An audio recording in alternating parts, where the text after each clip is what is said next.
ہر مسلمان کے لیے اللہ تعالیٰ کی پہچان ضروری ہے۔ اللہ تعالیٰ کی پہچان عقائد کی بنیاد پر ہوتی ہے۔ اگر عقائد درست ہو، اللہ تعالیٰ کے بارے میں عقائد معلوم ہو، تو اس وقت اللہ تعالیٰ کی پہچان خود بخود ہوگی۔ اہل سنت والجماعت کے عقائد اللہ تعالیٰ کی ذات اور صفات کے بارے میں چار ہیں۔ پہلا عقیدہ تو اہل سنت والجماعت کا یہ ہے کہ اللہ تعالیٰ خود بخود ہر جگہ موجود ہے۔ ہر مسلمان کو اللہ تعالیٰ کے بارے میں اس عقیدے کا علم ہونا چاہیے کہ اللہ تعالیٰ ہر جگہ موجود ہے۔ اور دوسرا عقیدہ یہ ہے کہ اللہ تعالیٰ ہمیشہ سے ہے، ہمیشہ رہیں گے، یعنی گزشتہ دور سے لے کر اب تک بھی اللہ تعالیٰ موجود ہے، اور اب سے لے کر قیامت تک کے لیے بھی اللہ تعالیٰ موجود ہوں گے۔ تیسرا عقیدہ یہ ہے کہ اللہ تعالیٰ تمام اچھے صفات کے مالک ہیں اور تمام کمزوریوں اور برے صفات سے پاک ہے۔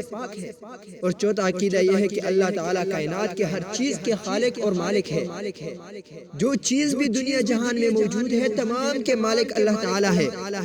یہ تو تھی اللہ تعالیٰ کی ذات اور صفات کے بارے میں عقائد۔ اب اللہ تعالیٰ کی وحدانیت کے بارے میں ہمارے کیا عقائد ہے؟ پہلا عقیدہ تو یہ ہے کہ اللہ تعالیٰ اپنی ذات کے اعتبار سے اکیلا ہے، کوئی ان کے ذات کا حصہ دار اور رشتہ دار نہیں۔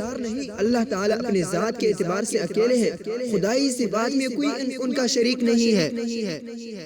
اللہ تعالیٰ خدائی اختیارات کے اعتبار سے بھی اکیلے ہیں، کوئی اور خدائی اختیارات کا مالک نہیں۔ اللہ تعالیٰ اپنی عبادات کے اعتبار سے بھی اکیلے ہیں، ان کے علاوہ کوئی عبادت کے بھی لائق نہیں۔ یہ تو تھی اللہ تعالیٰ کے بارے میں اہل سنت والجماعت کے عقائد۔ اب فرشتے اور جنات کے بارے میں کیا عقائد ہے؟ فرشتے اللہ تعالیٰ کی مخلوق ہے جو نور سے پیدا ہوئے۔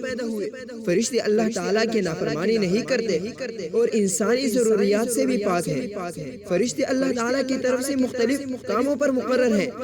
جبرائیل علیہ السلام کے سردار ہیں جو تمام انبیاء کے پاس وحی لاتے ہیں۔ جنات اللہ تعالیٰ کی مخلوق ہے جو آگ سے پیدا ہوئے۔